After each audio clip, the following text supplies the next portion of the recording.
I'm Sean. And I'm Ian, and this is the only podcast that says... Well, my name's John Lee Pettenmore. Same as my daddy and his daddy before. You hardly ever saw a granddaddy down here. He only came to town about twice a year. Buy 100 pounds of yeast and some copper to line. Everybody knew that he made moonshine.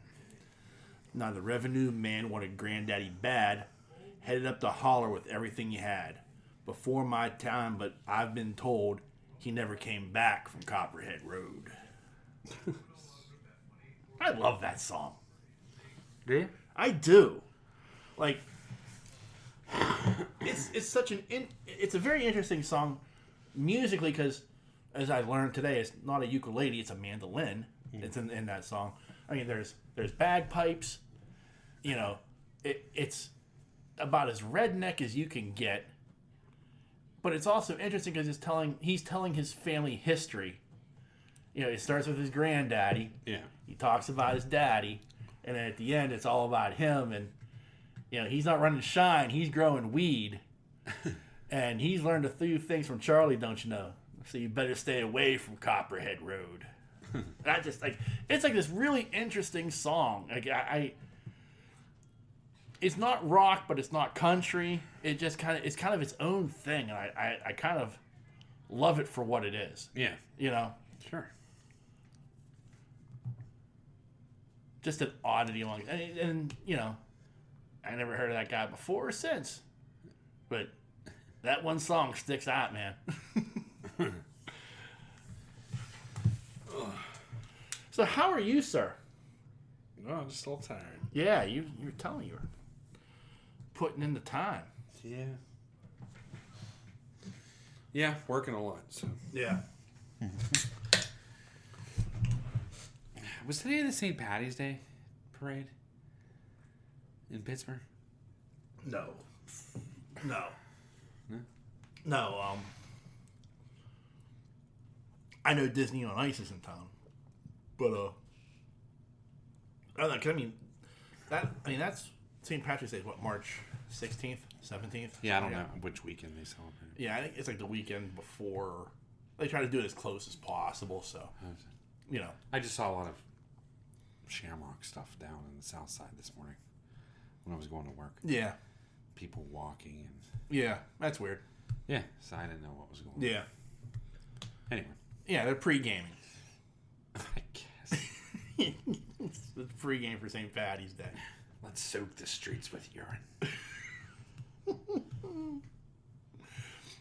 The worst day to be on the south side is the day after St. Patrick's Day. Yeah? Oh, yeah, I went down the day after St. Patrick's Day one year, and just the smell of urine was ripe in the air. Like, it was like stale beer and urine just everywhere. I was like, oh. That's terrible. Yeah, like, why are we here? Southside's a wreck anymore anyway. Oh, yeah. It's not what it used to be. There's a time where people pissed properly. Well, it's just different. Yeah. Anyway. Yeah. Yeah, well, so I mean, it's rough and tumble where, like, before, you gotta walk from bar to bar, and now, you know. Yeah, now you gotta watch your ass. Yeah. You gotta watch you walking in the side streets. Yeah. It's, people down there are crazy. The people that live there are, like, you know, pissed. I mean, the people have been living there for years. This isn't people that just moved into the nice apartments. These people have row houses down there and stuff. They've lived there for years. Yeah. Some people are in their 60s, 70s, and 80s. Yeah. You know? Oh, yeah. Now they're, you know, every once in a while they'd creep up a block, maybe. Yeah. To, like, Sarah Street. Yeah. You know? Oh, yeah. But a couple of, like, the offshoot bars that would be on, like Sarah or something. Like, there was a couple offshoot bars. Like, Michael's is there. There was, you know, there's a couple. Bar 11 is way up on the hill. But, I mean, like, but there was a couple offshoot bars. Yeah, but holy fuck. You know, they're just destroying the south side. People getting shot and stabbed and pissing everywhere and destroying property and cars. I know I sound like an old man, but same time, I mean, you know. Yeah. Do something. You know, I mean, like, fuck. I don't know. I'm very angered today by everything. Yeah, I guess. Try to just from working. Yeah. Plus, I listen to AM radio on the way. I know. Yeah. Oh, man. There's mistake number one. Yeah. But, you know, all I'm hearing about is this freaking train derailment shit. And I'm like, I just, how many times is the U.S. going to drop the ball? And this is all as political as I'm going to get the whole entire show. Right. But I mean, like, there should have been Red Cross there. There should have been tents set up. There should have been shelter for these people, clothing. Right. And they're like, oh, well, they made them test for, you know, they made them test for bad stuff in the soil and stuff like that. I was like, they knew what was on the fucking trains. Yeah. They knew what was on there. Right. Yeah, there's a manifest. Yeah. Yeah. I mean, now you're testing? Yeah. Talk about, and the government doesn't seem to be getting into this. But I mean, like, again, it's like Katrina all over again. Oh, yeah. Do you know what I mean? Yeah. Like, anything that happens badly in this country, like, say, an earthquake, or, say, I don't know, EMP, or something on that level, we're fucked. And you're on your own. I'm just telling you. There's no assistance. Or covering up of the pandemic was started at a laboratory in Wuhan, China. That What did I say? For. What did I say when it came out? Yeah. Most of us did. Yeah. That came out of the lab. All of a sudden, it's like, I think it came out of the lab. Really? Yeah. So it wasn't like, you know, the random monkey that, or random bat. Yeah. That fucking. Now you think it came from the lab. No, they didn't say. The Department of Energy didn't say we think. We know. Yeah. Because we paid for it. Right. But we knew from the onset. Right. So, like, Fauci and the government and Trump and everybody was just like, oh no, this transmutated from an animal to a human. This isn't, you know, no. This is something the U.S. government was working on. Yeah. Or had hands in. Yeah. But I mean, it's and it was experimentation that, like, you can't do because the FDA wouldn't allow you. That's why it's there. Yeah, that's why it's there. Yeah. Yeah. So come on. Yeah. But that's what I mean. Like, I just, you know, these people are hurt. Well, what becomes weird is, like, the conspiracy theorists are starting to become right. Yeah.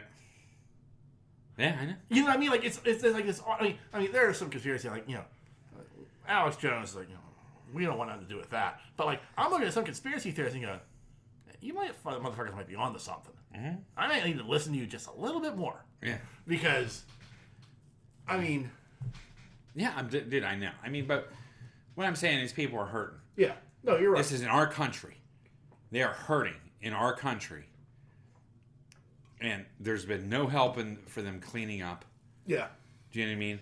Like, pretty much, I hate to say it, but everything in that area probably should have been leveled. Yeah. And, like, roped off and, like, I know, but that's where like, we have to provide shelter and housing and... Like Chernobyl. Exactly. Yeah. Not on that scale, but... Pretty close. Right, but people were right up there cleaning up soot and stuff like that. Yeah. In the atmosphere. Yeah. I'm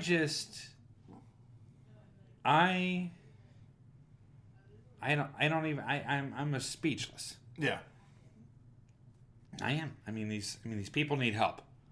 These people are pleading for help. Right. You know? Yeah. And I'm glad Aaron Brockovich is there. Yeah. I wouldn't want anybody else. Yeah. Yeah. At least she knows what she's doing. Right. And she's being a voice. Right. You know? Yeah. Do I think Biden should go? No. But I don't think he should have to go there. Maybe he should have went to see the people or whatever. But there are other levels of government that should be there. Right. Right. No, I agree. Like, the Department of Energy should be there.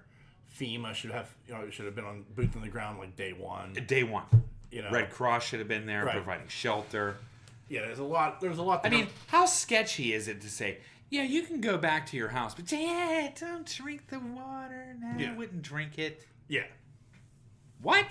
Yeah. So you want me to go back to my house, but I can't drink the water? Yeah. So what else is in the area that, Right. like in the air or the ground or... Like if I take a shower, am I going to grow a tail? Thousands of fish died. Yeah.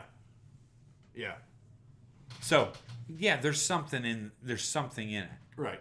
They're like, oh, there's so many millions of particles through this big body of water and da-da-da-da. Yeah? Then why thousands of fish die? Right. If it spread it out so quickly. Do you know what I mean? Yeah. Like, yeah. diluted it so much. Right. But the fish are still dying. People's pets are dying. People are hacking and coughing. The ramifications later on, we don't know. Right. I just... Like, what are the 5-year, 10-year, 20-year ramifications? Yeah, I can't deal. But then you understand why people wanted to stop the pipeline. Yeah. I mean, this is a good example. Right. Do you know what I mean? I get it. I mean, I get we need oil. Right. I'm not an idiot. Do you know what I mean? Right.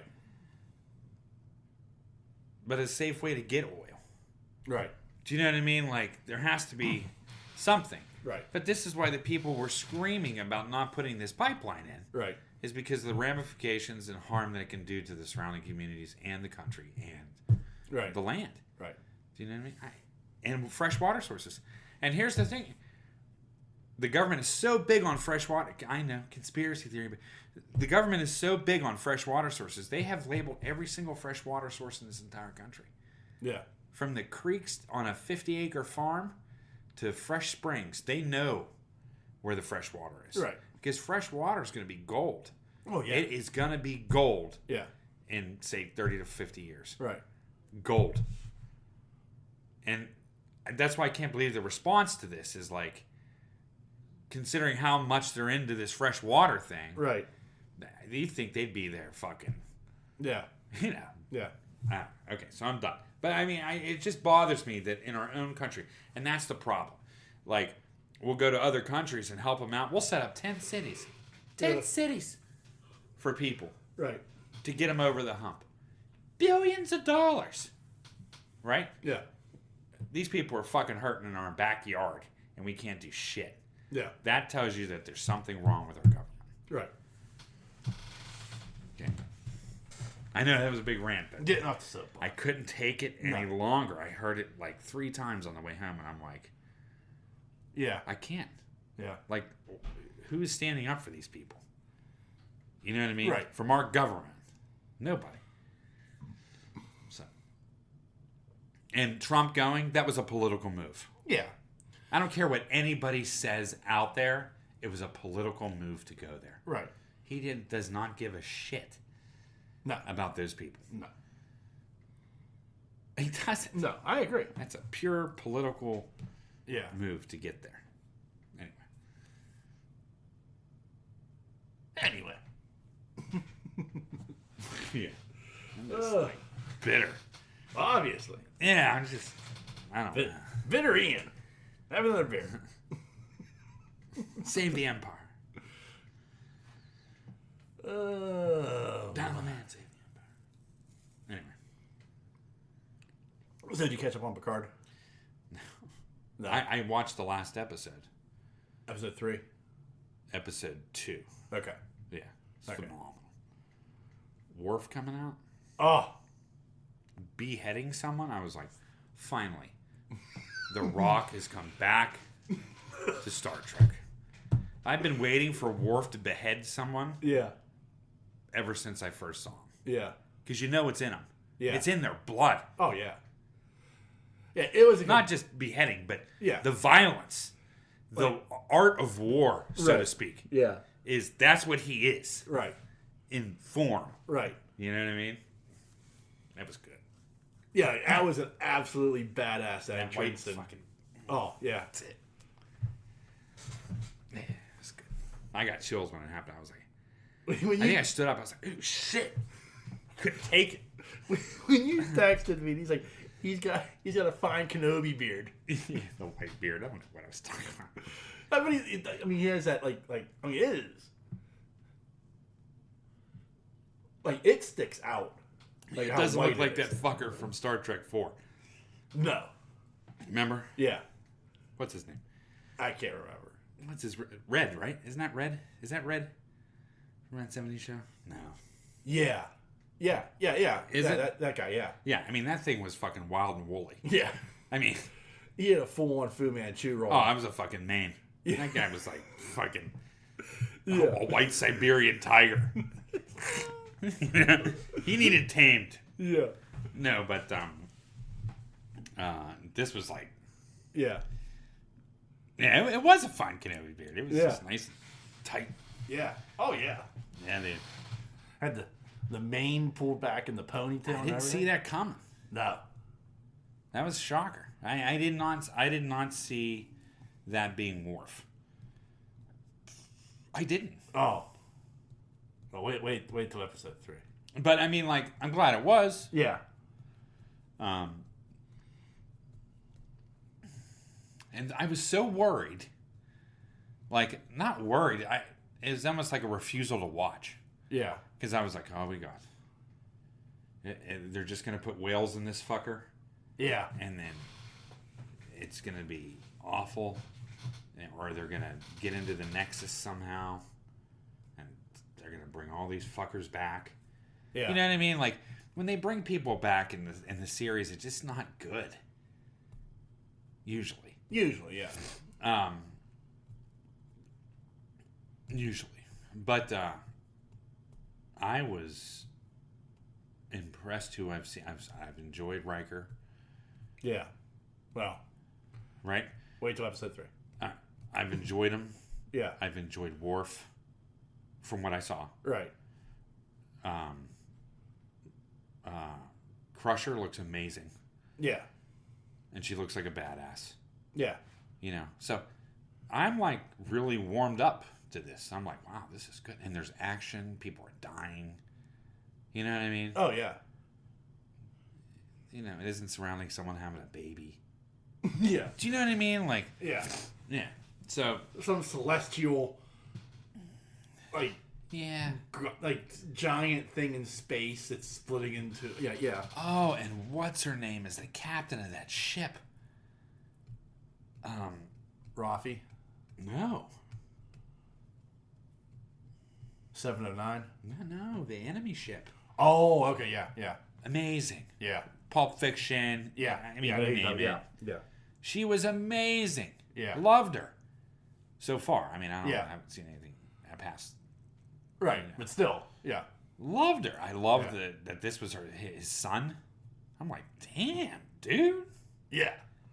Getting his groove on. It's not T. Kirk, but it's something else. Yeah. It's not bad moves for old Baldy. Yeah. You know? So that was cool. You know? And I really like the Titan.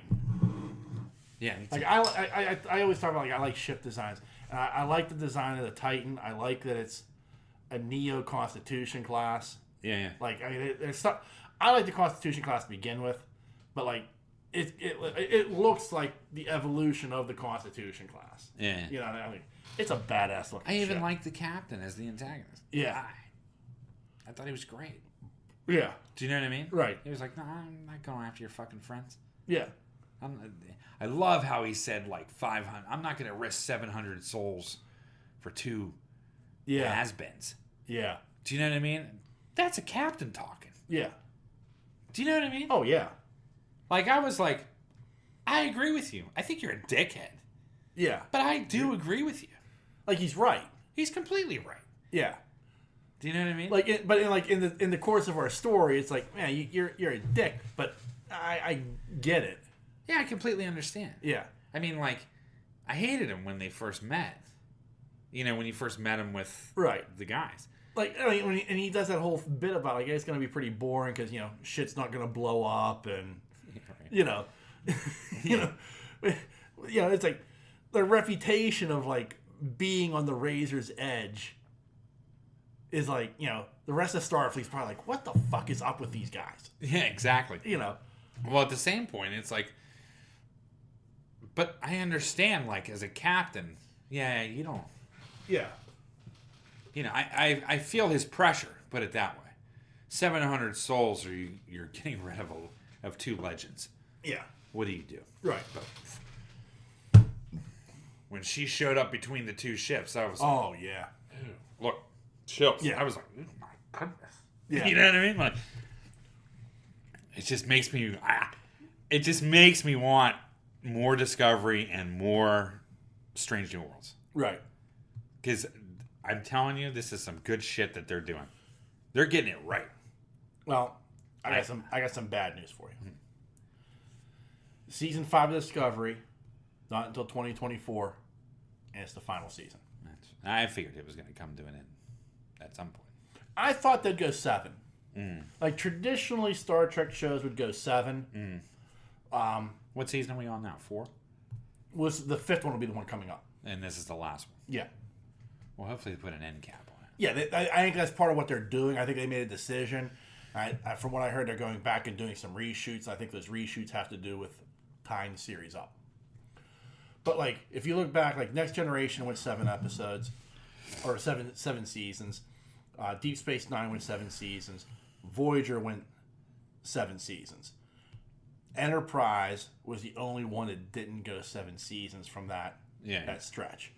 So my thought was, well, maybe they'll keep with that tradition. They'll go 7 seasons and bow out.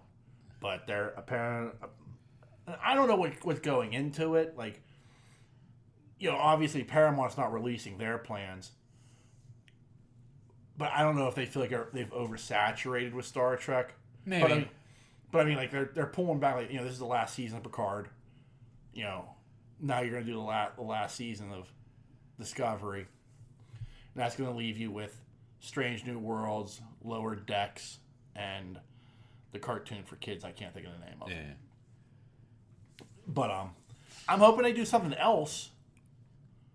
Maybe in a different timeline or a different time period, or you do it in the next generation period. Yeah, because what they're doing is good. Yeah, that's the frustrating part. Like, other than like season 3 of Discovery and season 2 of Picard, like, everything that they've done has been very, very good. Season 2 of Picard was terrible. Yeah, it was a hard watch. But so, like, it's to me, it's like the worst thing they did with season 2 is they got rid of that captain. Yeah. He was so fucking good. Yeah. Oh yeah, it bummed me out that he stayed behind. He commanded a show. Yeah, like that would have been the spinoff. Like, to me, that would have, like, I hated the beginning of season 2. He was on the Stargazer. I hated he went back to Starfleet. I hated it. I wanted a show on him on his little ship. Yeah. They could have had a show, a cross between, like, Guardians and fucking Star Wars. Like, he was Han Solo. Yeah. Like, to me. Yeah. I was going to say Serenity. Serenity, okay, yeah. You know what I mean. Yeah. Like, it could have been that kind of thing. Right.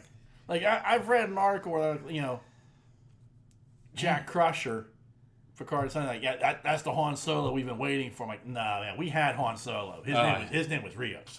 Rios was amazing. Yeah. Like, that should have been our guy. Yeah, he was good. Yeah. Like, it bums me out that he didn't, like, that they wrote him off for whatever reason. Because I would have loved to have watched a spin-off of him. Oh, yeah, for sure. Anyway. So, yeah. When's Strange New Worlds coming out? I don't know. I haven't heard anything on that.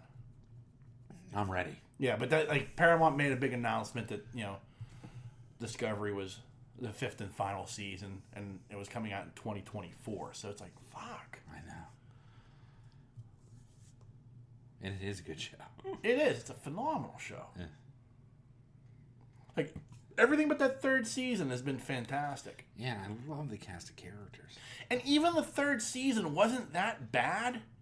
It was just the payoff was awful. Yeah, the payoff was awful. It had some good moments. It did. I mean, you got Book. You got... Oh, Book was amazing. Yeah. I mean, like even like the whole concept of like the burn was interesting. It was just like the payoff of all that was just yeah. You know, and they've gotten these characters that I really get behind. Yeah. You know, Strange New Worlds, sort of, but I'm kind of, you know, it was one season. It was a short season. You're kind of still learning the cast, but the crew. You know, like I like Saru. Yeah, I do. I find his character absolutely intriguing. Yeah. Do you know what I mean? Like, even with the things and of course the way he walks and like he what's his name pulls off that character. Doug Jones pulls off that character beautifully. Yeah. And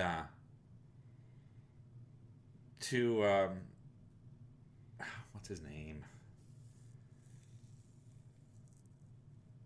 Head engineer. Oh yeah, yeah. Yeah, between his relationship with this guy. I mean, they've really built this. The navigator and the doctor. Well, the doctor and the head of engineering. Yeah, but I could shoot myself. The navigator and the pilot, like those are two interesting characters that you like. You know, you're almost like, I'd like to see more of them. And then when they give you a little bit of them, you're like, oh, this is fantastic. You know. Yeah, I mean, like, and Burnham herself, right, is her own thing. Yeah. Do you know what I mean? Yeah. That's separate a lot of times. Right. Do you know what I mean? Yeah. But they just build up these relationships between all these characters. Yeah. And they're interrelationships with each other. Yeah. Do you know what I mean? Yeah. And it's just really good. Yeah. It's just really well done writing. Yeah. You know? And with her mother. Yeah. Well. Yeah. You know what I mean? Right. Mother and the other. Right. But even like the redhead. Yeah. Yeah, she's fascinating.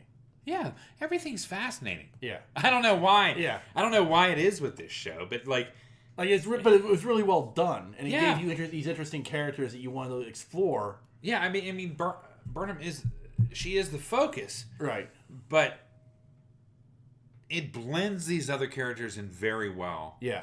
Sometimes they involve Burnham, and sometimes they don't. Yeah. You know, and it's really good, and the science fiction's good. Yeah. You know. Yeah. Like, the way the ship moves through space is amazing. Yeah. You know, it's just the way he hooks up. Yeah. You know, there's some good science fiction there. There is. So, anyway. So there's a lot about that show to really love. Yeah. Truly. I mean, it's just a really good show. She made a smart move. She did. Leaving the dead for this show. Yeah. No, I agree. Like, that was a brilliant move. Yeah.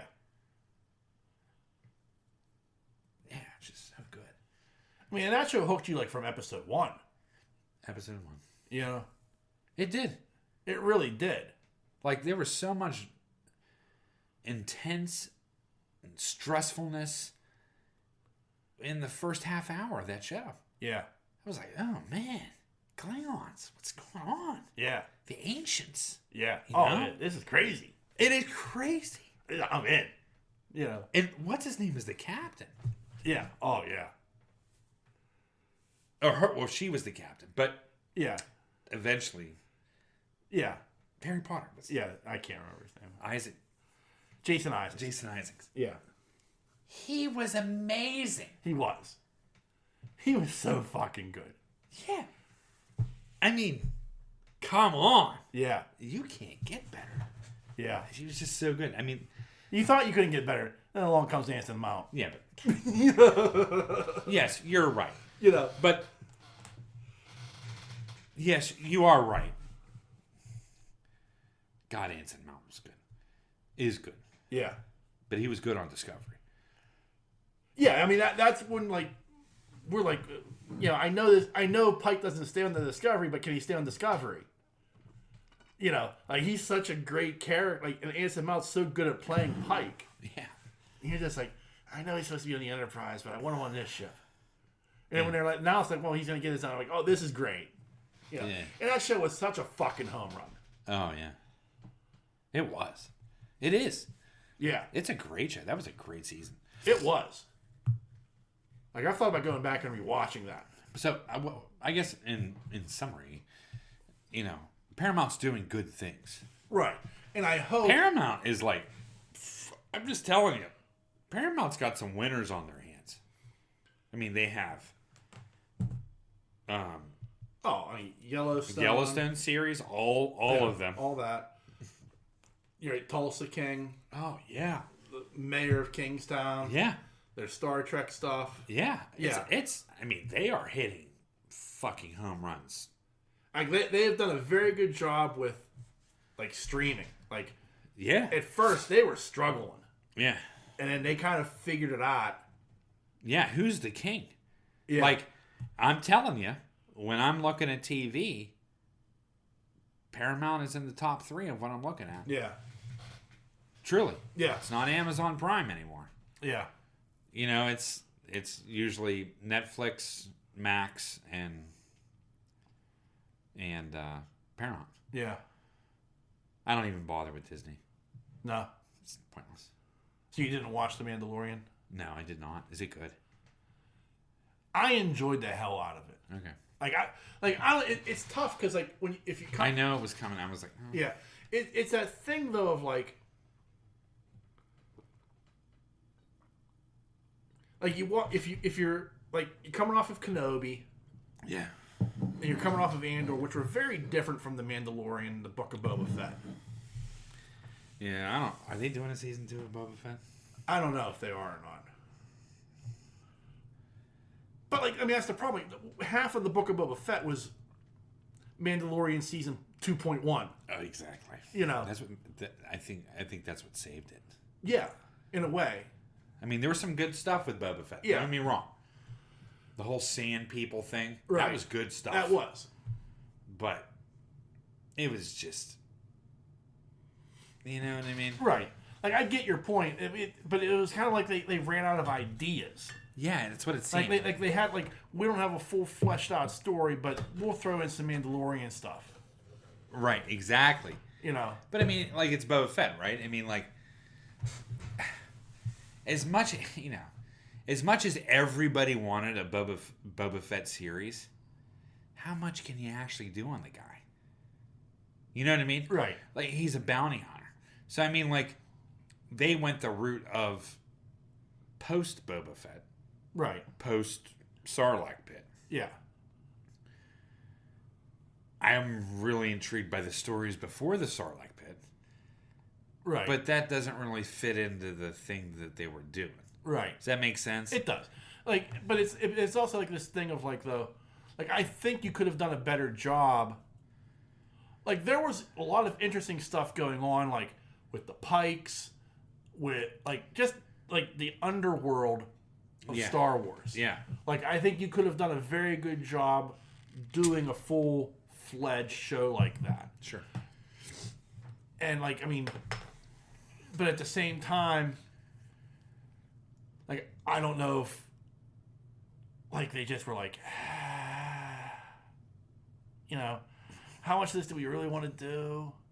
Because it does that 3 episodes are just the Mandalorian. Yeah. Yeah, I know. And I get why you would call him in, but there was at least 2 episodes. It's the Mandalorian. At least 2. There's a third one where he's heavily involved in, but it's the whole thing him, going to the armor, being expelled, finding a new ship.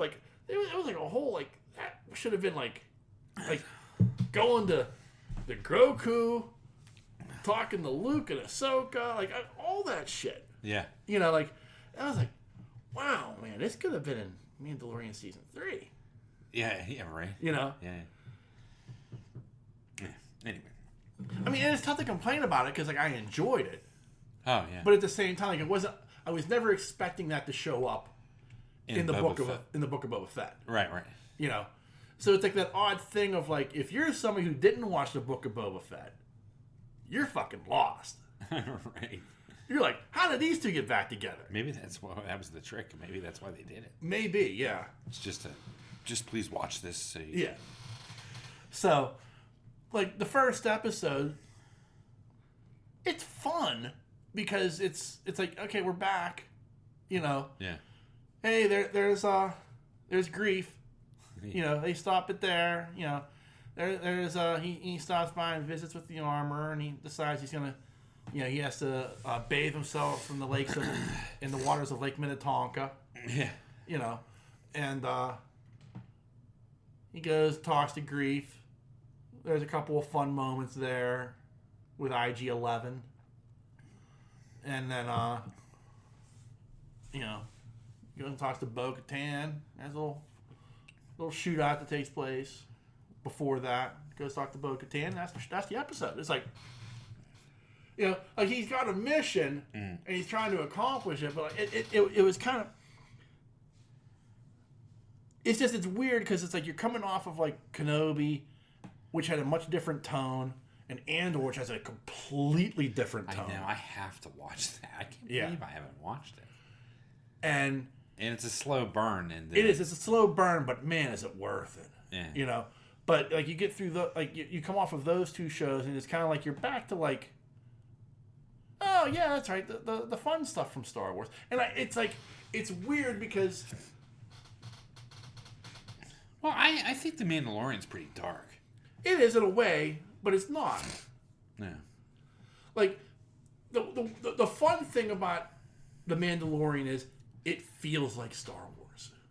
Yeah. You know what I mean? Like, it takes you back a little bit, and you're like, oh yeah, that's right. That's how Star Wars felt.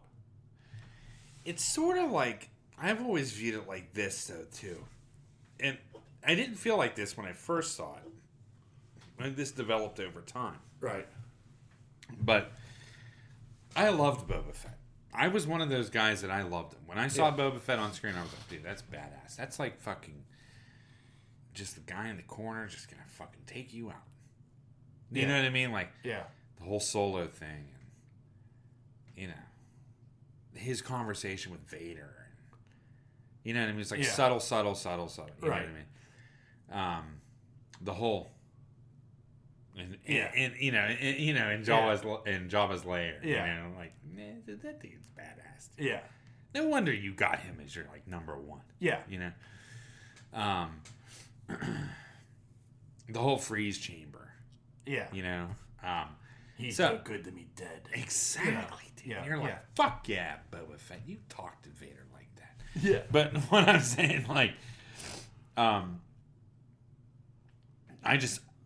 I liked him. You know what I mean? But when The Mandalorian came out, after the first season, I was like, man, he kind of took his place. Yeah. Do you know what I mean? Like, in a sense. Right. You know, it's like... And it's because of the armor, of course. But I just like... I like Mando. Yeah. And Mando's a more likable Boba Fett. Yeah. Do you know what I mean? Like someone you can invest your interest. There was never really a storyline with Boba Fett. No. He was a fucking bounty hunter. Yeah. Do you know what I mean? Like, and even in the Star Wars series, there was never sort of, with the clone. You know what I mean? But, right. But other than that, I mean, he wasn't really. Yeah. I'm talking the episodes 4 or 5. You know? Right. So, I don't know. I just. See, here's the thing, the advantage I have over you. Like, I've watched the Clone Wars. Yeah. Okay? And the Clone Wars delve deep into Mandalorian culture. Mm. You know?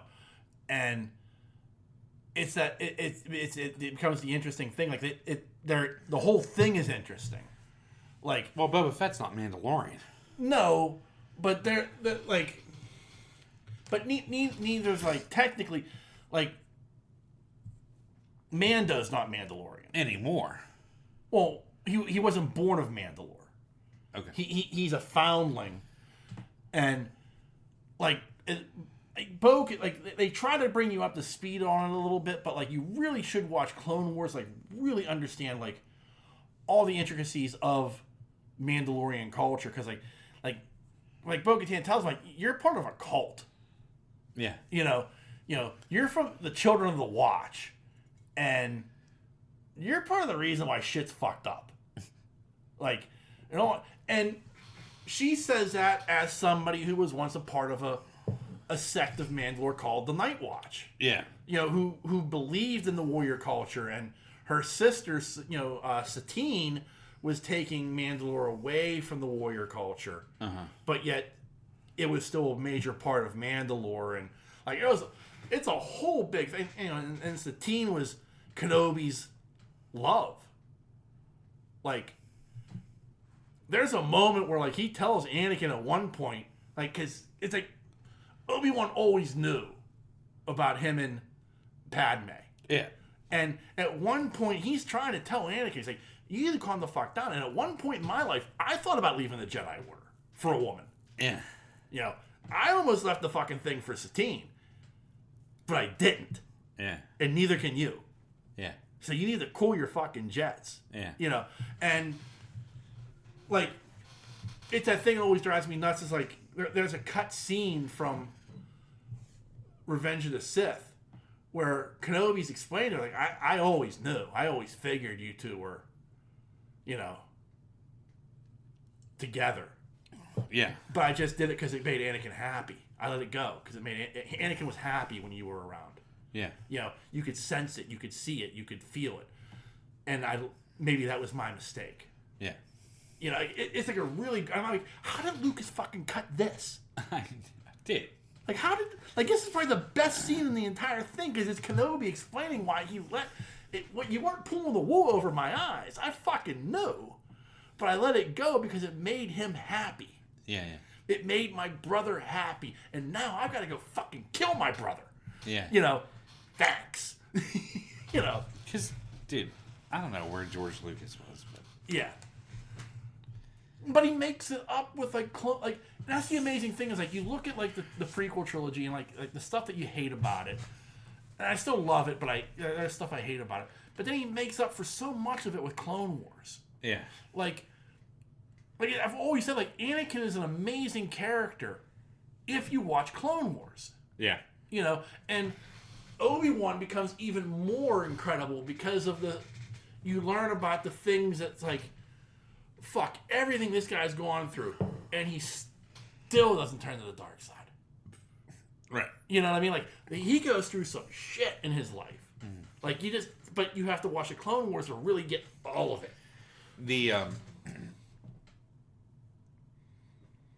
It's funny you say that because we went to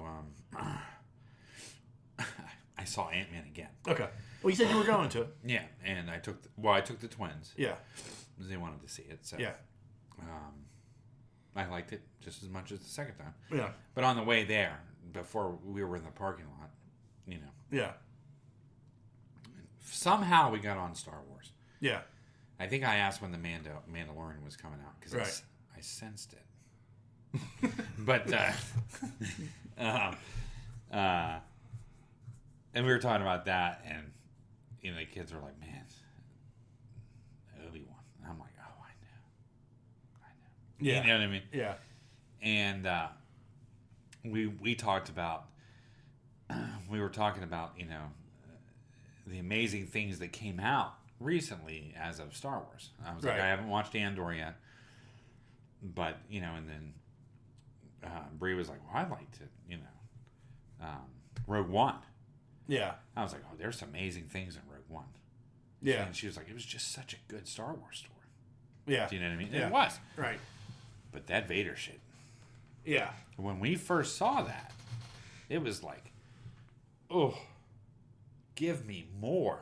Yeah. I mean, that was the talk of the town. I right. mean, for me. Right. Because I was like, and you watch the cartoons. Now, I get that. Right. But I haven't. Yeah. And this was live action. Right. And I'm seeing something that I knew was capable. Yeah. I mean, Vader was always like, we were talking, right. and we've seen all the movies. Yeah. And, he was always this figure. Yeah. And he did the occasional. Yeah. You know what I mean? But nothing You know what I'm saying. Right. He had this fight with Obi-Wan, which was weak. But I mean, like... Yeah, the fight with Luke where he was holding back. That was a little better. Yeah. Yeah. But it was still nothing compared to what the 30 seconds that we witnessed in Rogue One. Right. And I'm just like... I almost passed out. Yeah. I mean, like, seriously. I was like... You're having a religious experience. It was a religious experience. Yeah. Right?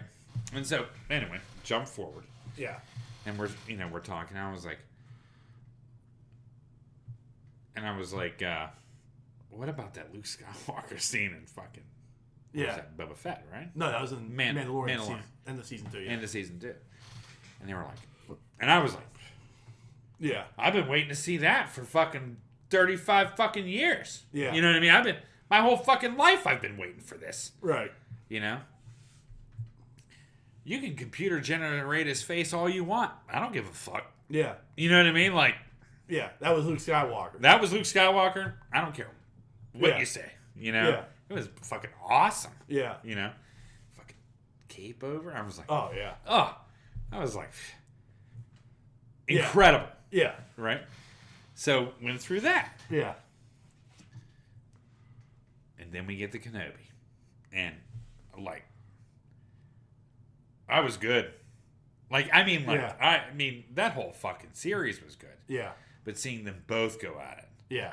And, seeing McGregor back. Yeah. And, him actually in the suit. Yeah. You know, it's just fucking amazing.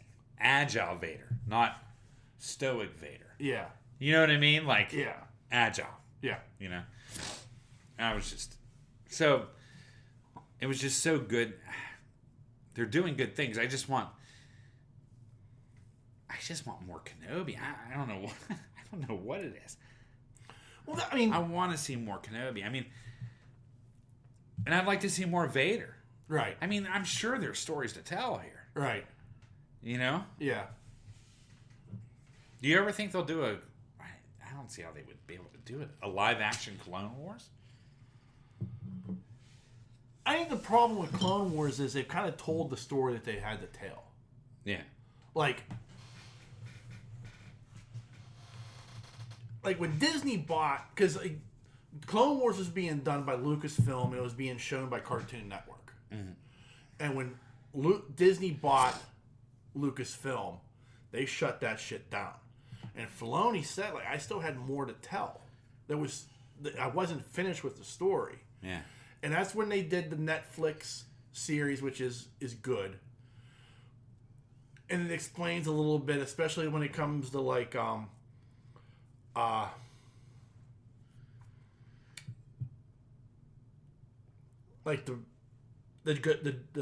Jedi ghosts. Why isn't everybody become a Jedi ghost? Well, it's because Qui-Gon found, a lost book of knowledge, and he followed it, but he didn't complete the training, which is why he only ever hear his voice until Kenobi for some reason. But it was supposed to be he didn't finish the training. Yoda does, and then when that's why Yoda tells Anakin, or not, tells Obi-Wan, I have training that you have to complete. Yeah. And he completes the same training, which is why they can become Force ghosts. And you don't see Force ghosts of Plo Koon and Mace Windu. Right. That's why. So I'm a ghost, motherfucker. Yeah. Yeah. So, and apparently Luke also completed said training. But then he's like, I'm still not done. And that's when they did that final season on Disney. Uh-huh. And that final season does two things. It launches the Bad Batch, but it also gives you what happened to Ahsoka. Yeah. Because that's important. Yeah. Especially as a fan, as you watch shit, when she shows up later on in Rebels and stuff, you're like, well, what the fuck has Ahsoka been up to? What happened? Uh-huh. It's so fucking that final season, those final few episodes it's all Ahsoka. They took it so fucking seriously. like, it comes up with the old school Lucasfilm. Like, it's not like the Lucasfilm logo we see today. It's like it comes up with like the blue lettering. It just says Lucasfilm LLD, LLC, you know, and then it's like, you know, the Clone Wars logo is all in red and done up like the Revenge of the Jedi logo and shit. Like, you're like, oh shit, this is. And those final episodes are so fucking good and so heartbreaking. And it's like, this is what happened, and this is what she had to do to survive. Like, at the end of it, there's like this fantastic moment with Vader. Like, it's like years later. I want to spoil it, but I don't. Yeah. You know what I mean? But like, maybe I'll start it tonight.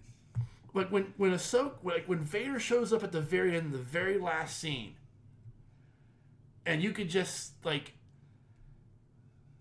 Oh, it's so like, and then like at least later on in Rebels, the fight between Ahsoka and Vader, and you're just like, oh my god. Oh, like I've said it before, and I'll say it again. Dave Filoni knows his shit, and he's written it so fucking well. And this is the stuff that like.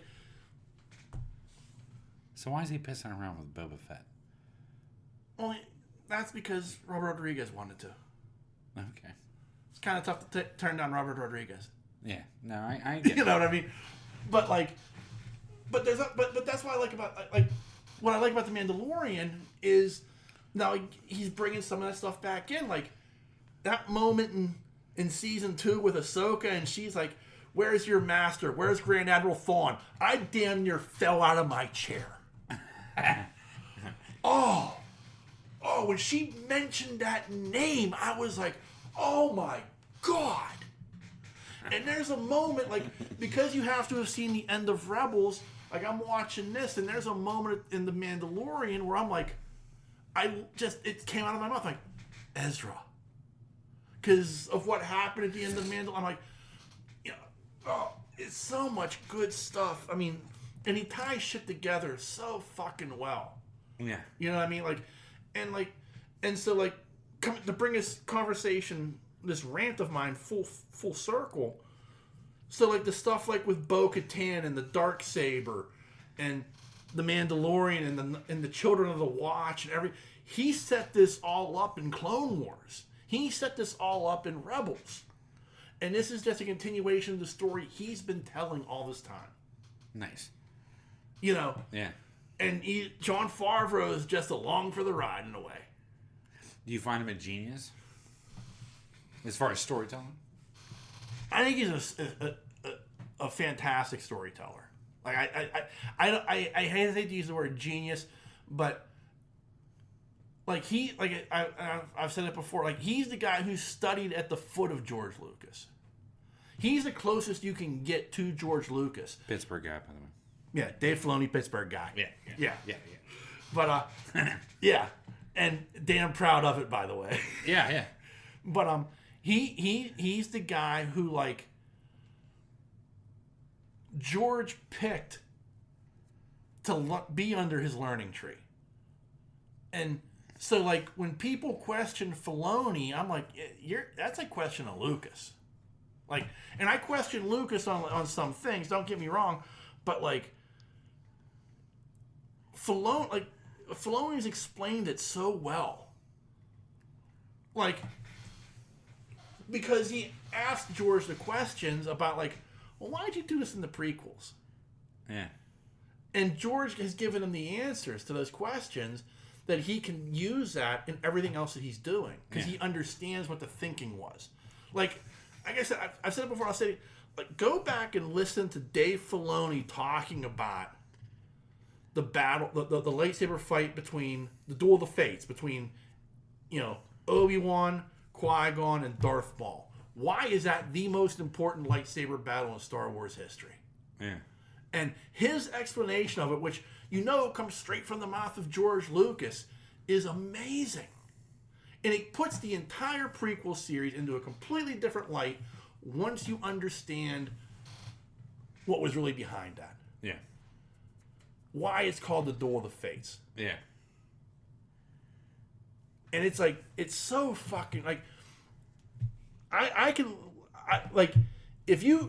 there was a very long time where, like, if we were to ever have a guest on this show, like, I wanted it to be Kevin Smith for a very long time. Right now, I want it to be Dave Filoni. Not only because he's a Pittsburgh guy, but because, like, he's the Jedi Master. He's the Yoda of the Star Wars universe now, in my opinion. Yeah, like, he's the guy. I get it. You know, like, my hope is when they start making movies again, whatever the fuck that's going to be. Yeah. Like, he's the guy that they finally figured out that he should be the guy to guide this universe where it goes next. Yeah. You know. Yeah, because I like Favreau a lot. I like Favreau a lot, and I think he has an amazing influence in what they do as well. But Dave Filoni to me is the maestro. Yeah. You know, and like when you look back at it, anything that he's kind of had his fingers in, Star Wars, Clone Wars, Star Wars Rebels, The Mandalorian, it's a success. It's fantastic storytelling. Yeah. Like, you know, and people love it.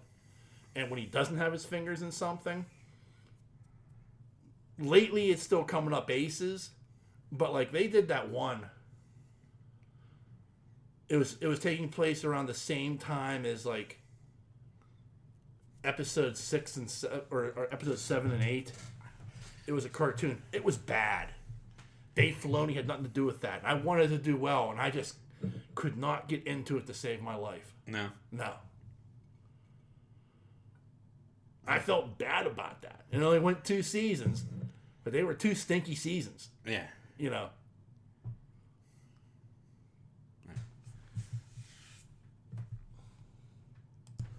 All right, so moving away from Star Wars. I watched a documentary this week. Okay. It was about Linda Ronstat. Okay. I've been on Linda Ronstat kick for a few months now, but I knew this documentary existed, and it's on HBO Max, and it's called "The Sound of My Voice," Linda Ronstat. And it was interesting. I enjoyed the hell out of it. Did you? I did. Like I learned a few things I didn't know. Like I didn't know. I'm not going to say I'm a historian because I'm not. I'm just a fan.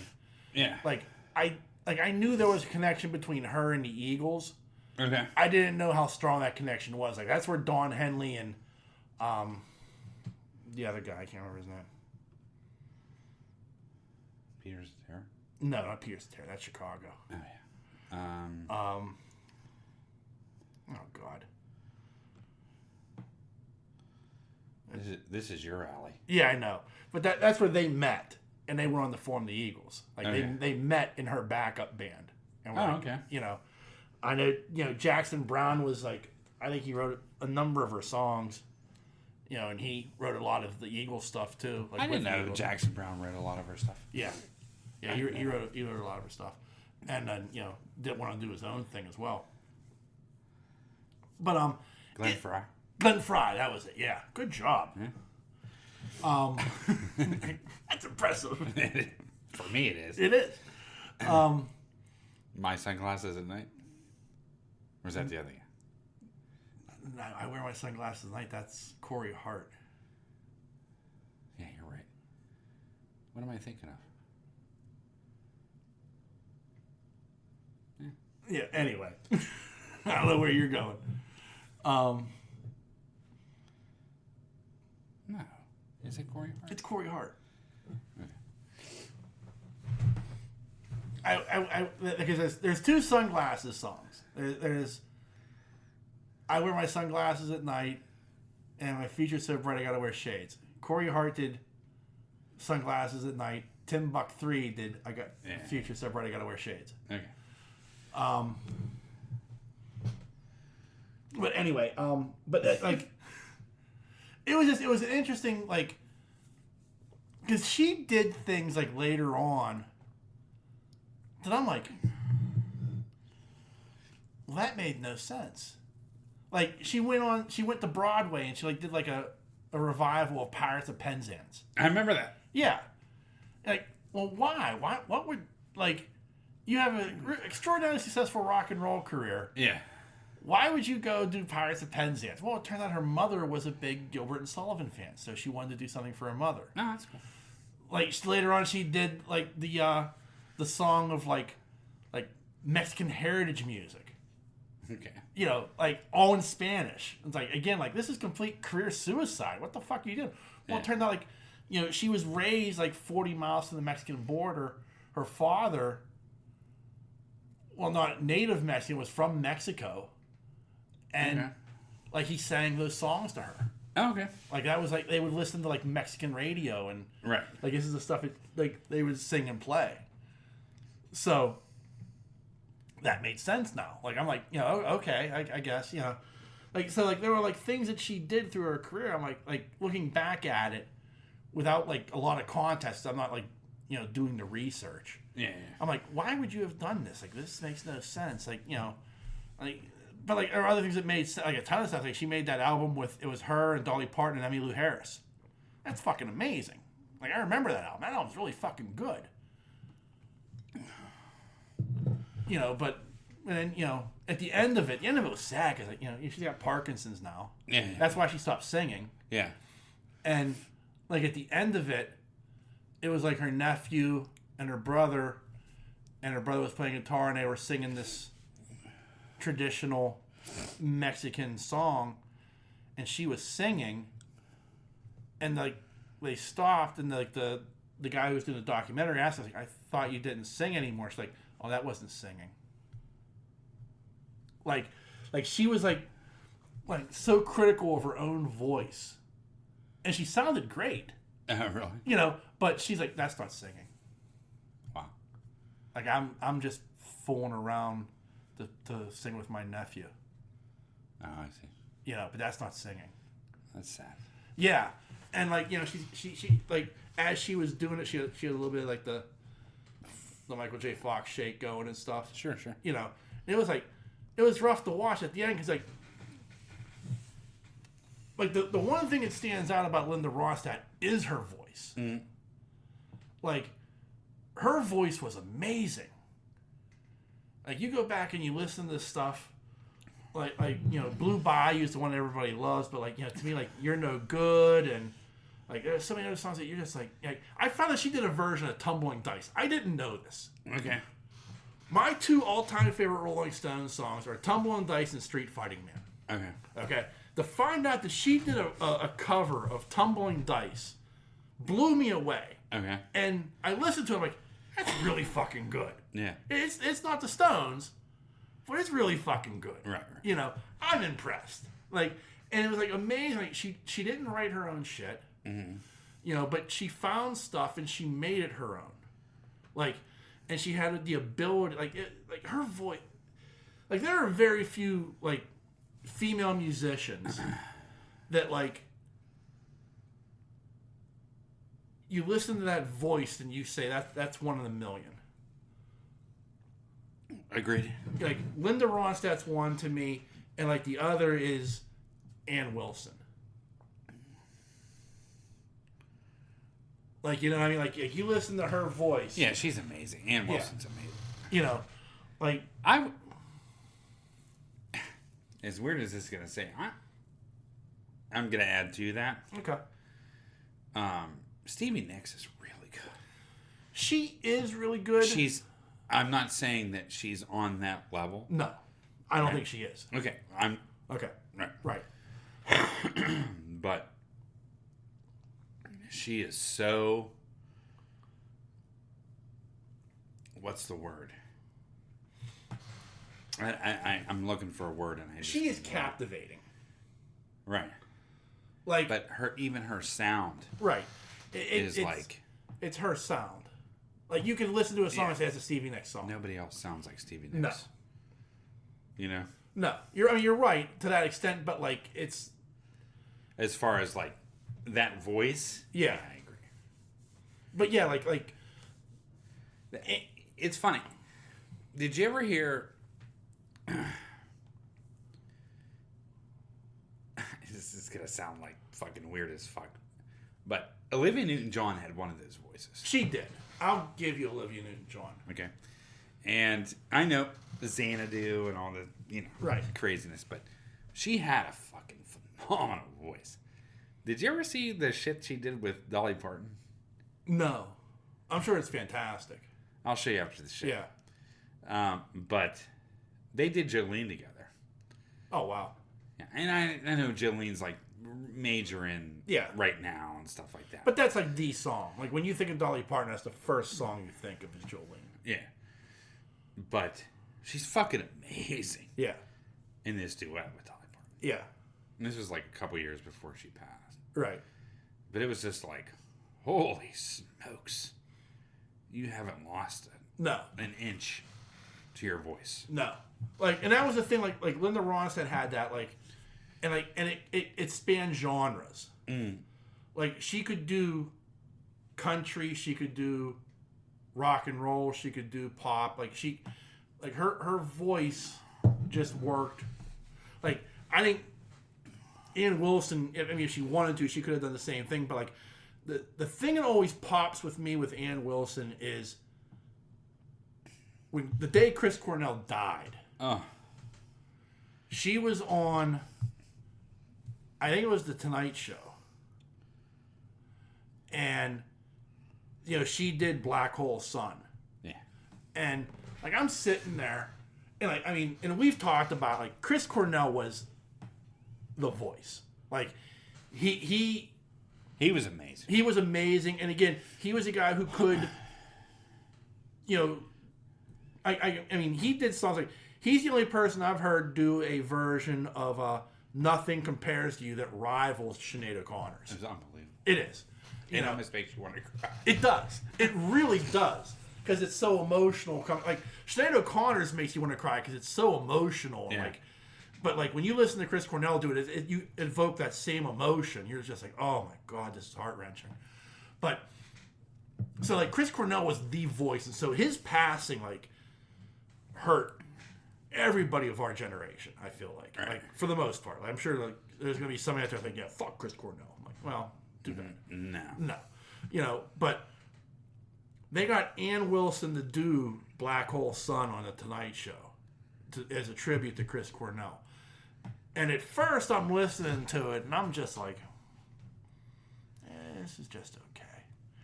And then she got to the chorus. And she hit that, and I was just like, oh, shit. Brought me to tears. Because it was like her voice is just that fucking good. Oh, yeah. All these years later, it's still that fucking good that it could, like, bring me to tears over, like, I mean, it was like, man, Chris Cornell passed, and like, here's this tribute, and it is a beautiful fucking tribute. Man, she's amazing. Like, they did that version, I think it was only, I think they did it as the Honey Drippers. No, not the Honey Drippers, the Love Mongers, that's what their other band was called. And they did a version of Stairway to Heaven and the Battle of Evermore. Oh, that Battle of Evermore is I know, I've heard it. Yeah. That was... They did that at a tribute to... Yeah, it was like the... Led Zeppelin tribute something. It was like the Kennedy Center Honors. Yeah. Yeah. Amazing. It is. Both of them are up there. Yeah. Like Stairway to Heaven's like, yeah, Stairway to Heaven, but like the way Robert Plant sings Stairway to Heaven, especially a young Robert Plant, like, you're just like, oh, damn. And she's just... When she started fucking belting it. Yeah. When it kicks in. Yeah. Yeah. It's chills. I mean, like, it was fucking... I mean, you could see Robert Plant and Jimmy Page had chills. Yeah, exactly. Like, they sat, like, you could visually see them moving up in their seat. Yep. I was just going to say that. Like, that's how much Ann Wilson and Nancy, too, like, playing the double-headed guitar. Like, they were both just like, damn. Her voice is just that good. Yeah. But you're right. I mean, like, she's one of those voices that's Yeah. just like, you just can't. She's amazing. She is. She is, and I'm like thankfully she's still around and she still has it. Like, that's the shame. Is like Linda Ronstat's lost it, Right. Because of Parkinson's, unfortunately. Right. She did her last live performance in 2009, Mm-hmm. but it's like it's one of those things where it's like, and she talked about it, like, I could feel like there were bits of it that were missing. They weren't there anymore. I couldn't find them. I couldn't reach them, and that's her instrument, and to not be able to find it has to be painful. Yeah. And as you watch that documentary about her, you're finding out what a perfectionist she was about her voice. Right. That to have that happen to her has to be even more painful. Right. You know what I mean? Because and we make fun of them. We make fun of the Bumble, but young Bumble was amazing. Can't touch him. Yeah, but the Bumble today should have stepped down 5 years ago. Correct. And the fact that he's on stage still making a fool of himself hurts. Where she was just I'm done. I can't. It's not worth it. She hung it up. Yeah, and painfully hung it up. Where and she did. And nobody told her oh yeah, you've lost it. You need to step away. She was the one who was I've lost it. I'm done. Yeah. Where the Bumble is still out there bumbling. I know. And but young Bumble. Young Bumble. But what I'm saying about young Bumble, and I'm gonna say this. For those who don't know, if you're new to the show, the Bumble is Vince Neil. Yeah. And I still love Vince Neil. I still love Vince Neil, but man, I wish the Bumble would step away from the stage. But young Bumble, that's where everybody got their frontmen for 80s hair metal. Yeah. I'm just saying. Yeah. Between him and David Lee Roth. Yeah. Look at. I wouldn't even say David Lee Roth because David Lee Roth was on his own level.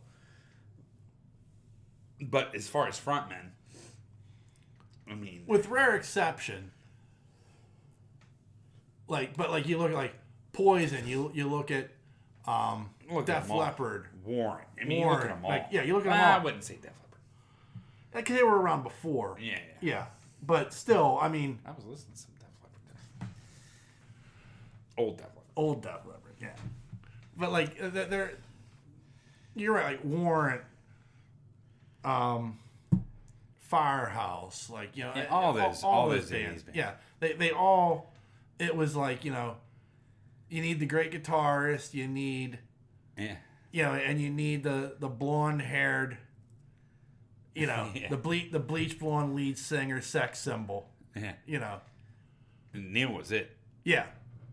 Oh yeah. Neil gets, although he should be done. Yeah. Neil can fucking hit those notes. Yeah. And high. I know. I have a lot of respect for Sebastian Bach. I do. Yeah. I think he's one of the best singers of all time. Right.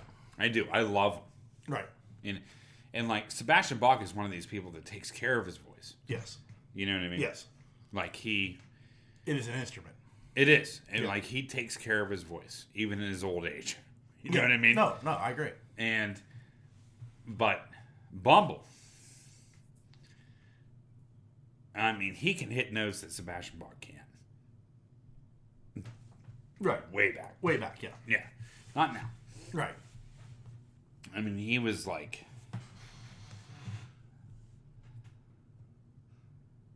what's his name from Iron Maiden? Yeah, but he still got it. Right. He's a trained opera singer. Yeah, I know. Yeah, right. There's a huge difference there.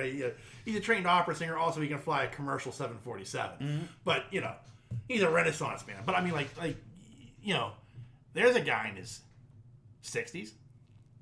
He's taking care of his voice. Yeah, he's taking care of his voice to the point, you go back to, Run to the Hills. Yeah. He's still hitting. Oh, it's amazing. I Yeah. saw him in concert. Right. I know. He's still hitting that But high here's the note. thing, too. I mean, like, you know, it's very strange, too, with Axl Rose. Right? Right. Looks like a Bumble. Sounds like Axl Rose. Correct. Yeah. Because he took care of his voice. Yeah. Axl Rose was very big on taking care of his voice. Yeah. As much as the drugs and the smoking and everything else, he always took care of his voice. Right. Yeah. Honey and Axl, tea and yeah.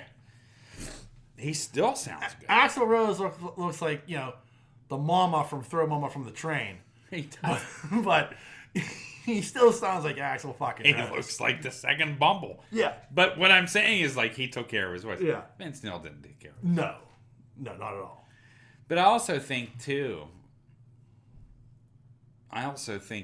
that Rose, like, he didn't have the... I'm not saying Axl doesn't have a great voice, because he does. Yeah. But he wasn't hitting notes like Vince No. Neil back on No. Red Hot. Right. You know what I mean? Like, Right. he just was not. You know, I mean, those... Yeah. You know what I'm saying? Like you go back to Livewire. yeah. Like, he's not doing Livewire. Yeah.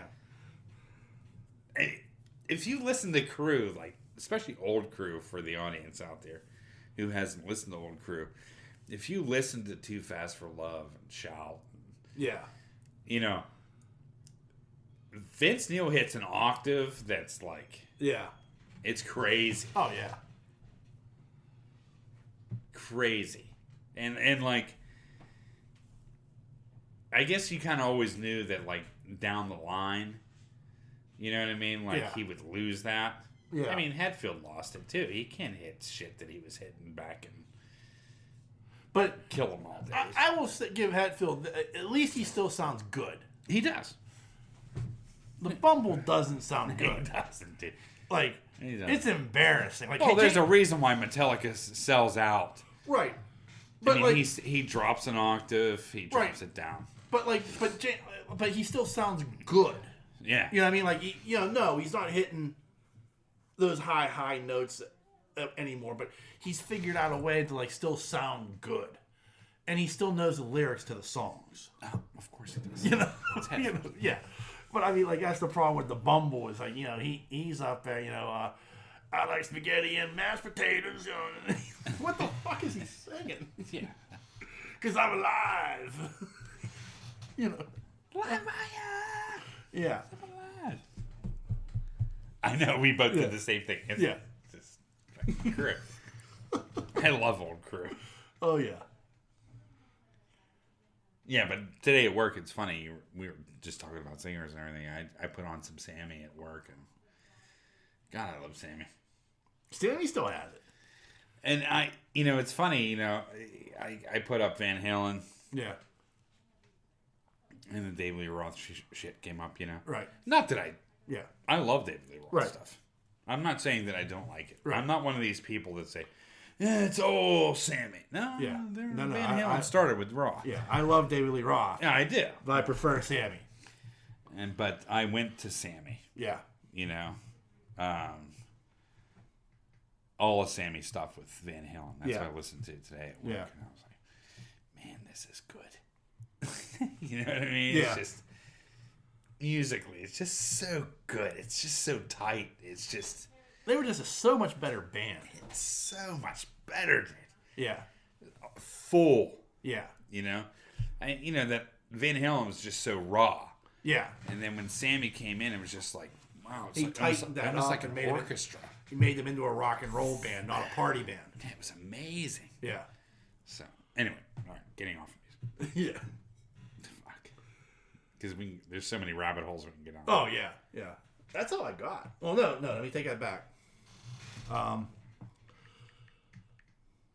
There's a couple of salient points that Thad makes. We also hear from our good friend Tim in the mailbag. So let me give the proper introduction. Mailbag. Boop, boop.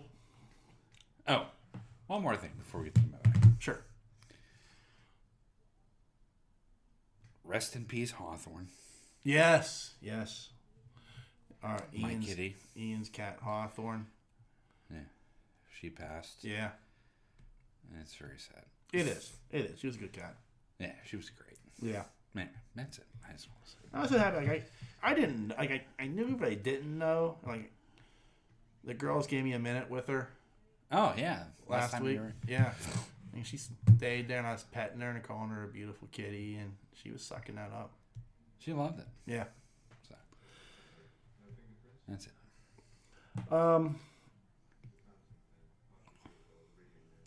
So Thad, he made a couple of points. I will miss the old piss troughs at Steeler games. I mean, I love standing next to others to check out their junk. Yeah, that's classic Thad. First time Sean said truth on the podcast. Pitt needs Penn State. Well, and you're right, Thad. I will be the first to admit that Penn State is a far more successful brand than Pitt is. Right. You know, the cult of Penn State, in a way, like, I mean, it survived the biggest scandal that you could possibly have. Right. 100,000 people were still coming to that stadium. Yeah. Amidst all of that. Yeah. But and from the standpoint of, like, does Penn State need Pitt to sell out games? No, they don't. But, like, my question becomes this about Penn State. They've been in the Big Ten for like 25 years now. 30 years, I think. I think it was the early 90s when they moved to the Big Ten. Right. Who's their rival? Yeah, right. Like, in 30 years, they haven't developed that rivalry. Like, it's not Ohio State. Right. Well, I mean, a little bit, but not like... It's kind of, I feel like Penn State looks at Ohio State the same way Pitt looks at Notre Dame. yeah. Like, for Pitt, Notre Dame is a major rival. For Notre Dame, Pitt is a team that they play a lot.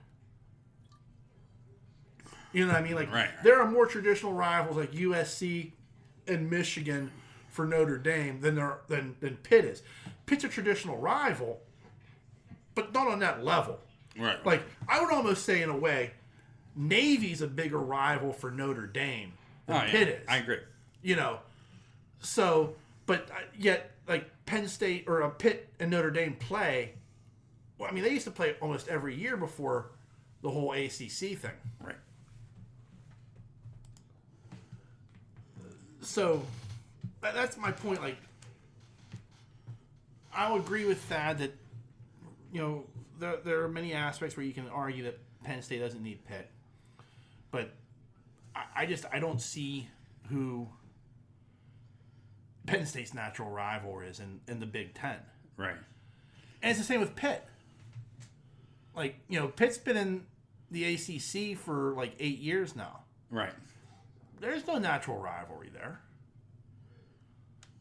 You know what I mean? Like, I mean, there isn't. Like, you could say Duke and North Carolina a little bit because they've had some epic battles over the few years. Right.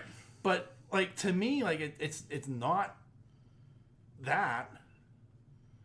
And I mean, that's what made, like, the West Virginia game this year so special. That's what's going to make the West Virginia game next year so special. That's what made the two Penn State games so special. Like, those are the rivals. Right. You know what I mean? Like, you know, like, I mean, they even tried to, like, create a rival with Cincinnati, and it kind of worked a little bit because, like, I could see where you'd say, like, okay, yeah, they're a natural rival because they're right down the river. Right. They're like a 3-hour drive.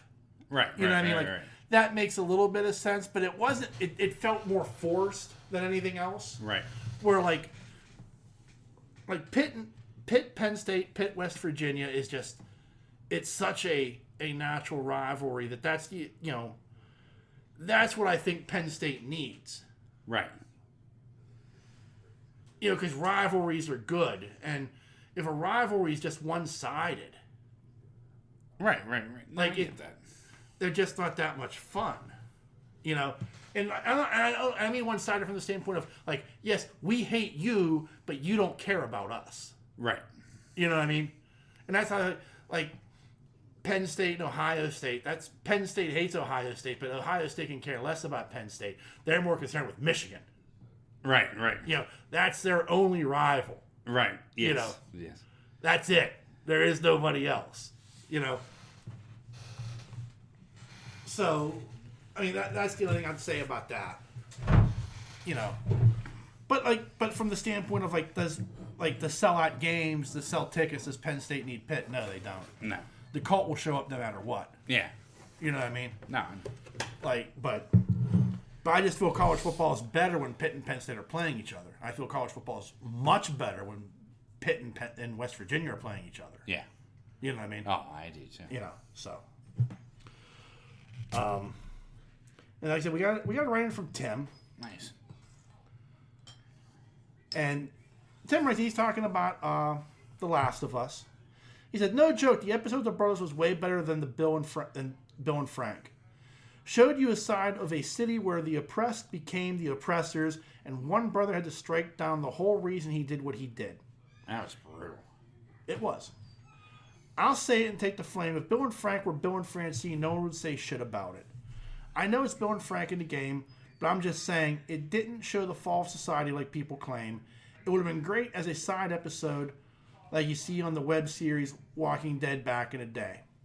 It set up Ellie and Joel to have a truck and a shitload of supplies they immediately lose in the next 2 minutes of the show. I'll leave it with this. Go back to the episode you guys did after Bill and Frank. You named your episode after it. Talked about it for 4 minutes and moved on. The brothers you talked about more. I'll keep the masses at bay. I love the Bill and Frank episode, but the brothers were better. So, I'll say this. You're right. I do think the brothers episode was more powerful. It was sadder. Yeah.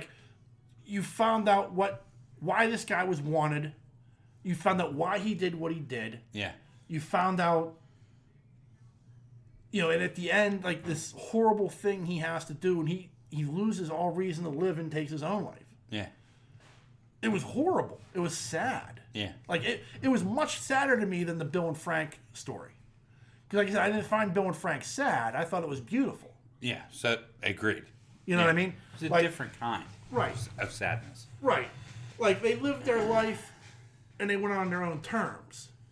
You know what I mean? Right. There were no regrets. This guy, the older brother, caved into everything he believed in to sell out the rebellion to save his own brother. You're putting one person ahead of it's that what's more important, the needs of the many or the needs of the few. Right. And you put the needs of the few or the one ahead of the needs of the many. And but that's what you would do for someone you love. Right. And at the end of the day, when he turned, everything you did was for naught. Right. Exactly. It was for nothing. Yeah. Everything that's going to happen in Kansas City now was for nothing. Right. Because, so that was a horrible, sad, it really was. It was much sadder than Bill and Frank. Yeah. So I agree with you, Tim. It was a more powerful episode because of that. And I was sadder at the end of that episode. I was mortified at the end of the episode. I was numb at the end of that episode. Correct. Because of what happened. Yeah. And even Ellie's connection with the boy, Yeah. And how she talked about trying to save him with her blood and leaving a note, I'm sorry. It was brutal. It was brutal. Far more than Bill and Frank. Bill and Frank was just, it was a beautiful little love story. It was. You know what I mean? And you're right. Maybe it wouldn't garner as much attention if it was Bill and Francine, but yet I still would have found it beautiful either way. Right. You know what I mean? And it was just these two people found each other, they fell in love, and they lived their life on their own terms. Right. In many ways. Right. And so when they went out on their own terms. So there's nothing sad. People were I was so sad at the end of that. Why? Yeah. Like, it wasn't like one of them lost the other and had to go on, or like, no, they went out together. Right. It's a beautiful love story. Yeah. It was. That's honestly what it was. And like, I don't think giving it a side episode like that would have done it justice. I think giving it the platform you gave it, you told an interesting story, and we moved on. And yes, you're right. Like 2 minutes later, they lose everything that they had, and they have to walk to Wyoming. You know. Yeah. But so I agree with you, Tim. Like the story of the brothers was much more powerful than Bill and Frank, but it was much more powerful for much different reasons than Bill and Frank was beautiful. Okay. Poor Ian needs to go on a 4-hour fast at Steeler games. Based on my math, he is standing in line for 40 minutes every time he goes to the game.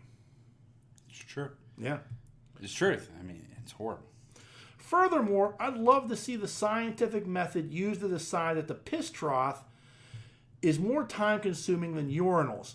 I suspect you cannot get as many service at the same time as urinals with dividers because people are shy. No one is better suited to conduct that study than Thad. Mm-hmm. All right, I'm in a Moose Lodge fish fry in case none of this makes sense. So, you may have been drunk. I will say this much. I do think the science behind it is basically this. Instead of just having a crowd of people, because like there's no line at a trough. It's just a crowd of people trying to weasel their way in as quickly as possible to get next open spot. Yeah, next open spot. Whereas if you give me 10 urinals, now I have 10 separate lines that are going to move much more rapidly than I do. And I think your theory is right. Yeah. Because when I go to a Steeler game, yeah, right, and I get into the bathroom, yeah, I always go for the stall. Yeah, the shitter.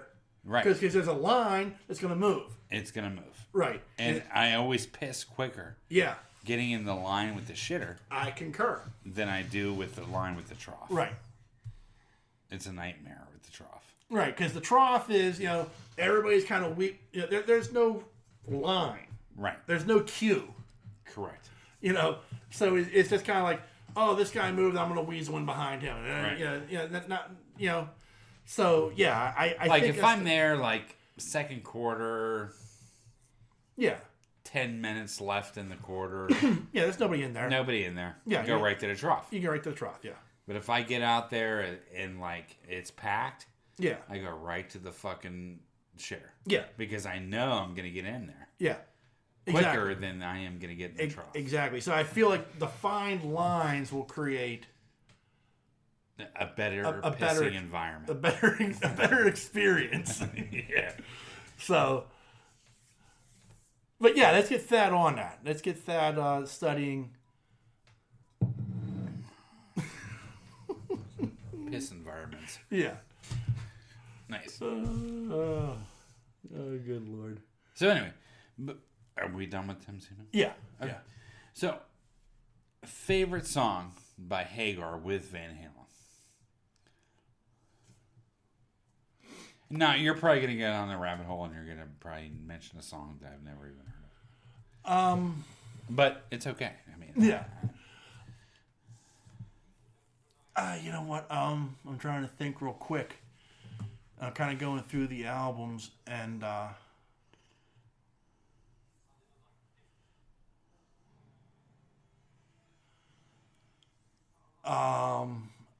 would have to go with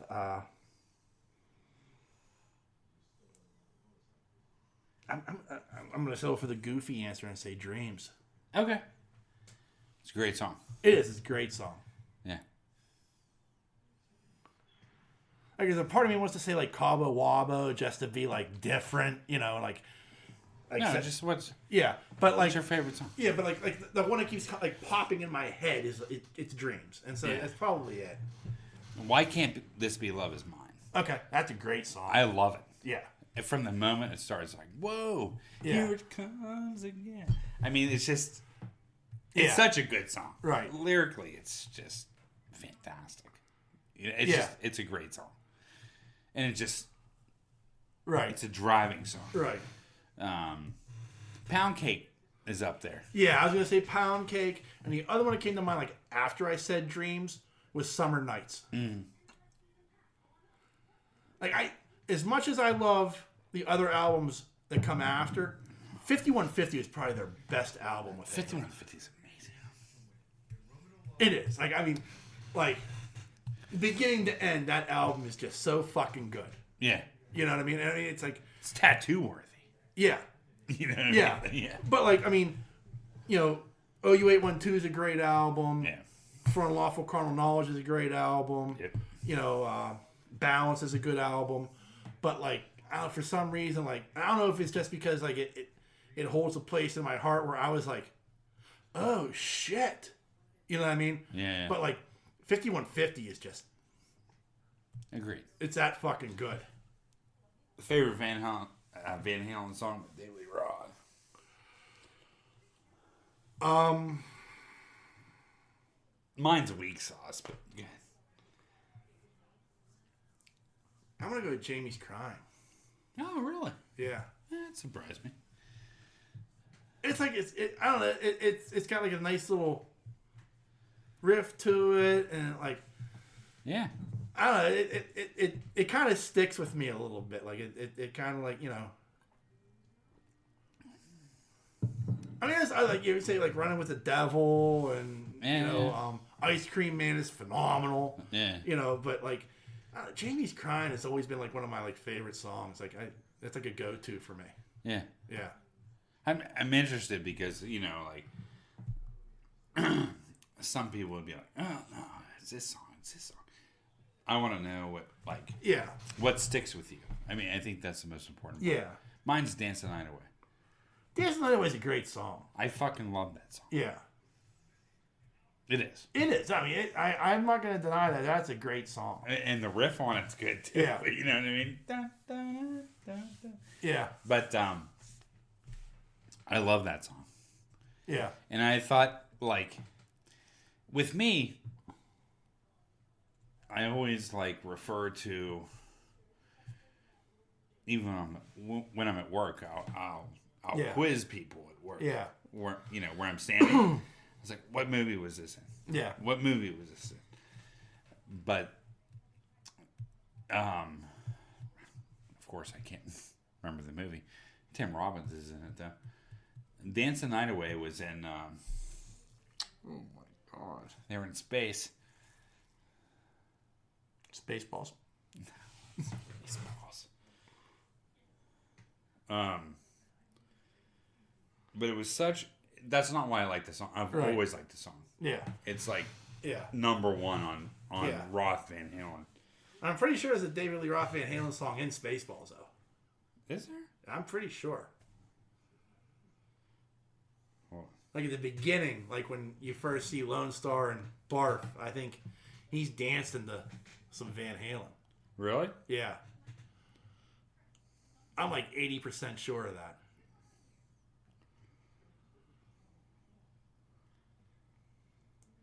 Mission to Mars. Ah, there you go. Yeah. When they're dancing? Yeah. In space? In space, yeah. Oh, yeah. It's an amazing scene. That is. It is. Yeah. But that's mine for. It's such a great song. It's a close second for me. It's a feel good song. It is. A close second for me, and it does appear in a movie. Chained. Oh, really? Yeah. Yeah. Yeah, like I it's like that whole like interlude in the middle. Like I like the way the line was in the back of her stocking. No, don't take it off. Don't take it off. You know, I don't know. I got like, but it's like a really good song too. They got a nice riff and everything. Yeah. And it appears in Better Off Dead. Yeah. You know, Yeah. You know, but yeah, I got there's something about that like that. I mean, that's why I like Panama too. You know, but there's something about that little interlude where like, don't take them off, don't take them off. Like, you know, That's nice. so David Lee. Yeah, for sure. You know. All right. All right, let's wrap this bad boy up. All right, son. Well, remember, there are a number of different ways you can reach out and touch us. Hey. Like I said, it's an email like Thad and Tim did this week. And an email address is pittsburghnerd@yahoo.com. You can also find us on Facebook and Twitter. Just search Pittsburgh Nerd Podcast. We're very, very easy to find. And we're on a number of podcasting networks. You can find us on the Tangent Bound Network, the Weeby Geeks Network, and the Pod Breed Network. Just give them a Google search and you can find all the other great podcasts they have to offer. And lastly, as always, we want to thank you, dear listener, for taking the time to check us out, enjoy our hijinks and or shenanigans. Be a friend, tell a friend. We can't thank you enough for any support that you give us. And so on that note, the dreamer has awakened. Peace.